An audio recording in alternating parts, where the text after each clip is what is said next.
السلام علیکم ناظرین، ندیم ڈیلی کے ساتھ میں ہوں آپ کا ہوسٹ ندیم افضل۔ ناظرین، ہر سال خانہ کعبہ کا غلاف تبدیل کیا جاتا ہے جسے ریشم، چاندی اور سنہری دھاگوں سے بنایا جاتا ہے۔ خانہ کعبہ کی دیواروں اور باب کعبہ کو جس کپڑے سے ڈھانپا جاتا ہے اسے غلاف کعبہ یا کسوہ کہتے ہیں۔ غلاف کعبہ کی تبدیلی کا عمل اب رات کے اوقات میں ہوتا ہے۔ اس میں 670 کلو خام ریشم، 120 کلو گرام سنہری دھاگا اور 100 کلو چاندی کا دھاگا استعمال کیا جاتا ہے۔ ناظرین، خانہ کعبہ پر غلاف چڑھانے کا آغاز کب ہوا؟ اسلام سے قبل غلاف کعبہ کے لیے کون سا کپڑا استعمال کیا جاتا تھا؟ اور موجودہ دور میں اس غلاف کو بنانے کے لیے دھاگے کہاں سے لائے جاتے ہیں؟ ایک دھاگے کو جانچنے کے لیے اسے کتنے مراحل سے گزارا جاتا ہے اور اس پر کتنی لاگت آتی ہے؟ ان سب سوالات پر تفصیل سے بات ہوگی، لیکن اگر آپ نے ندیم ڈیلی کو سبسکرائب نہیں کیا تو کائنڈلی ندیم ڈیلی کو سبسکرائب کریں اور بیل آئیکن پر ضرور کلک کریں تاکہ آپ ہماری آئندہ آنے والی ویڈیوز کو دیکھ سکیں۔ ناظرین، غلاف کعبہ کی تیاری کا آغاز کب ہوا اس کے متعلق درست معلومات موجود نہیں، تاہم تاریخی کتب کے مطابق قبل از اسلام دور میں پہلی مرتبہ یمن کے بادشاہ طوبہ الحمیری نے کعبے پر غلاف چڑھایا تھا۔ الحمیری نے مکہ سے واپسی پر ایک موٹے کپڑے کو استعمال کرتے ہوئے غلاف کعبہ تیار کروایا۔ تاریخی کتب میں اس موٹے کپڑے کو کشف کا نام دیا گیا۔ طوبہ الحمیری کے بعد کے ادوار میں غلاف کعبہ کے لیے مختلف کپڑے استعمال کیے گئے، جن میں چمڑے سے لے کر مصر کا قبطی کپڑا تک شامل تھا۔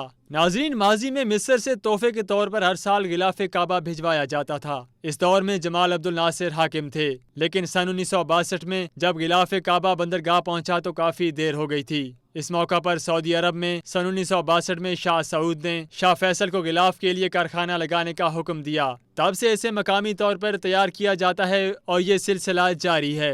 شاہ عبدالعزیز کے دور میں اس غلاف کی تیاری کے لیے الگ سے ایک محکمہ قائم کیا گیا اور یوں اس مقصد کے لیے کپڑا مکہ میں ہی بننے لگا اور اس کام کے لیے ایک کارخانہ بھی لگایا گیا۔ اس کارخانے میں غلاف کعبہ کی تیاری کے دوران استعمال ہونے والے پانی تک کو پاک کیا جاتا ہے اور غلاف کعبہ کی تیاری میں استعمال کیے جانے والے ریشم کو اس پاک پانی سے دھویا جاتا ہے۔ اس کارخانے میں غلاف کعبہ کو جس ریشم سے تیار کیا جاتا ہے اس پر سنہری اور چاندی کے تاروں سے قرآنی آیات کندہ کی جاتی ہیں۔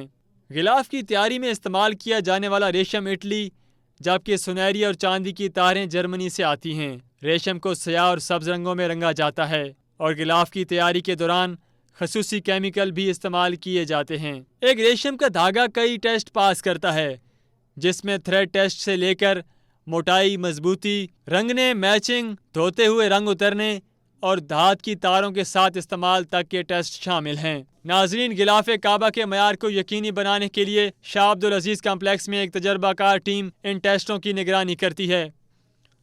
اس غلاف کی تیاری پر لاگت کا تخمینہ لگ بھگ 2 کروڑ سعودی ریال ہوتا ہے،